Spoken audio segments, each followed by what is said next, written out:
ಇನ್ನು ದಿವಂಗತ ರಾಜಶೇಖರ್ ರೆಡ್ಡಿ ಕಾಂಗ್ರೆಸ್ಗೆ ಕರೆತರಲು ನೋಡಿದ್ರು. ಟಿವಿ9 ಎಕ್ಸ್ಕ್ಲೂಸಿವ್ ಸಂದರ್ಶನದಲ್ಲಿ ಜನಾರ್ದನ್ ರೆಡ್ಡಿ ಹೇಳಿದ್ದಾರೆ, ದಿವಂಗತ ರಾಜಶೇಖರ್ ರೆಡ್ಡಿ ಕಾಂಗ್ರೆಸ್ಗೆ ಕರೆತರೋಕೆ ನೋಡಿದ್ರು ಅಂತ ಟಿವಿ9 ಎಕ್ಸ್ಕ್ಲೂಸಿವ್ ಸಂದರ್ಶನದಲ್ಲಿ ಜನಾರ್ದನ್ ರೆಡ್ಡಿ ಹೇಳಿರೋದು. ಅಡ್ವಾಣಿ ಅವರಿಗೆ ಕಾಂಗ್ರೆಸ್ ಸೇರ್ತೀನಿ ಅಂತ ಗಾಳಿ ಸುದ್ದಿ ತಲುಪಿತ್ತು. ಲಾಲ್ ಕೃಷ್ಣ ಅಡ್ವಾಣಿ ಅವರು ಹಂಪಿ ಉತ್ಸವಕ್ಕೆ ಬರಲ್ಲ ಅಂತ ಹೇಳಿದ್ರು. ನೀವು ಬಿಜೆಪಿ ಬಿಟ್ಟು ಕಾಂಗ್ರೆಸ್ಗೆ ಹೋಗ್ತೀರಿ ಅಂತ ಹೇಳಿದ್ರು. ಸುಷ್ಮಾ ಸ್ವರಾಜ್, ಅನಂತ್ ಕುಮಾರ್ ಜೊತೆ ಅಡ್ವಾಣಿ ಮನೆಗೆ ಹೋದೆ. ನನಗೆ ಒತ್ತಡಗಳಿವೆ, ಆದರೂ ಕೂಡ ನಾನು ಪಕ್ಷ ಬಿಡೋದಿಲ್ಲ ಅಂತ ಹೇಳಿದ್ದೆ. ಅಡ್ವಾಣಿ ಅವರ ಮುಂದೆ ನಾನು ಈ ಮಾತನ್ನ ಹೇಳಿದ್ದೆ.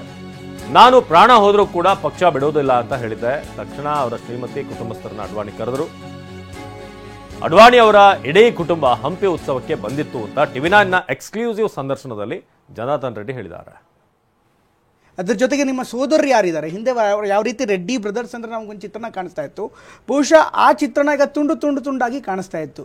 ಇದ್ರ ಬಗ್ಗೆ ನೀವು ವಿವರವಾಗಿ ಹೇಳಿ, ಯಾಕೆಂದರೆ ಯಾವತ್ತೂ ಕೂಡ ನೀವು ಮಾತಾಡಿಲ್ಲ. 12 ವರ್ಷದಲ್ಲಿ ಏನಾಯಿತು, ಯಾವ ಥರ ಆಯಿತು. ನಾನು ಆಗಲೇ ಹೇಳಿದೆ, ನಿಮ್ಮ ಜೊತೆಗೆ ಯಾರು ಶೇಕ್ ಹ್ಯಾಂಡ್ ಮಾಡಬೇಕು ಅಂತ ಬಯಸಿದ್ರು ಅವರೇ ನಿಮ್ಮಿಂದ ಅಂತರ ಕಾಯ್ಕೊಂಡ್ರು. ಆ ಅನುಭವದ ಬಗ್ಗೆ ನೀವು ಇವತ್ತು ಹೇಳ್ಬೋದಾ? ನೋಡಿ, ನಾನು ನಿಮಗೆ ಇವತ್ತು ತುಂಬ ಸ್ಪಷ್ಟವಾಗಿ ಹೇಳಬೇಕು ಅಂತಂದರೆ, ಅವತ್ತಿನ UPA ಸರ್ಕಾರದಲ್ಲಿ ನಮ್ಮ ಆಂಧ್ರ ಮುಖ್ಯಮಂತ್ರಿಗಳಾಗಿದ್ದ ವೈ ಎಸ್ ರಾಜಶೇಖರ ರೆಡ್ಡಿ ಅವರ ಮೂಲಕ ಅವರಿಗೆ ನನಗಿದ್ದಂಥ ಒಂದು ಆತ್ಮೀಯತೆ ಜೊತೆಯಲ್ಲಿ ಕಾಂಗ್ರೆಸ್ ಪಕ್ಷಕ್ಕೆ ನನ್ನ ಕರ್ಕೋಬೇಕು ಅಂತೇಳಿ ತುಂಬ ಒತ್ತಡ ಮಾಡಿದ್ರು. ನೀವೇನಾದ್ರು ಮಾತುಕತೆ ಮಾಡಿದ್ರ? ಅಂದರೆ ರಾಜಶೇಖರ ರೆಡ್ಡಿ ಅವರು ನಿಮ್ಮನ್ನು ಕರೆದು ಮಾತಾಡಿಸೋಂಥ ಸಂದರ್ಭದಲ್ಲಿ ಬೇರೆ ನಾಯಕರು, ಈ ರಾಜಶೇಖರ ರೆಡ್ಡಿ ಹೊರತಾಗಿ ಕೇಂದ್ರದ ನಾಯಕರು ನಿಮಗೆ ಬೆದರಿಕೆ ಹಾಕಿದ್ದು, ಅವ್ರು ಬಂದು ನಿಮ್ಮನ್ನು ಮಾತಾಡಿಸಿದ್ದು, ಪಕ್ಷಕ್ಕೆ ಸೇರ್ಕೋಬೇಕು ಇಲ್ಲಾಂದ್ರೆ ಮುಂದಿನಗಳು ಸರಿ ಇಲ್ಲ, ಈ ಥರ ನೇರವಾಗಿ ಬೆದರಿಕೆ ಅವರೆಲ್ಲರೂ ಕೂಡ ರಾಜಶೇಖರ ರೆಡ್ಡಿ ಅವ್ರ ಮೂಲಕನೇ. ಯಾಕೆಂದರೆ ಅವರು ತುಂಬ ಪವರ್ಫುಲ್ ಲೀಡರ್ ಆಗಿದ್ದಂಥವ್ರು. ಅವರಿಂದನೇ 2 ಬಾರಿ UPA ಸರ್ಕಾರ ಕೇಂದ್ರದಲ್ಲಿ ಬಂದಿರೋದು ಇಡೀ ಜಗತ್ತಿಗೆ ಗೊತ್ತಿರೋಂಥ ಒಂದು ವಿಚಾರ. ಅವರಿಗೆ ಹೇಳ್ತಾ ಇದ್ರು, ನಾನು ಅವ್ರ ಜೊತೆ ಅಣ್ಣ ಯಾವುದೇ ಕಾರಣಕ್ಕೂ ಕೂಡ ನಾನು BJP ಪಕ್ಷ ಬಿಟ್ಟು ಬರೋ ಪ್ರಶ್ನೆನೇ ಇಲ್ಲ ಅಂತೇಳಿ. ಒಂದು ಸ್ಟೇಜಲ್ಲಿ ಲಾಲ್ ಕೃಷ್ಣ ಅದ್ವಾನಿ ಅವರಿಗೆ ಹಂಪಿ ಉತ್ಸವ ನಡೀತಾ ಇದೆ, ಅವ್ರಿಗೆ ಕಾಂಗ್ರೆಸ್ಗೆ ಹೋಗ್ಬಿಡ್ತಾರೆ ಅಂತೇಳಿ ಒಂದು ಗಾಳಿ ಸುದ್ದಿಗಳೆಲ್ಲ ಕೂಡ ಡೆಲ್ಲಿಗೆ ಹೋಗಿ ತಲುಪಿತ್ತು.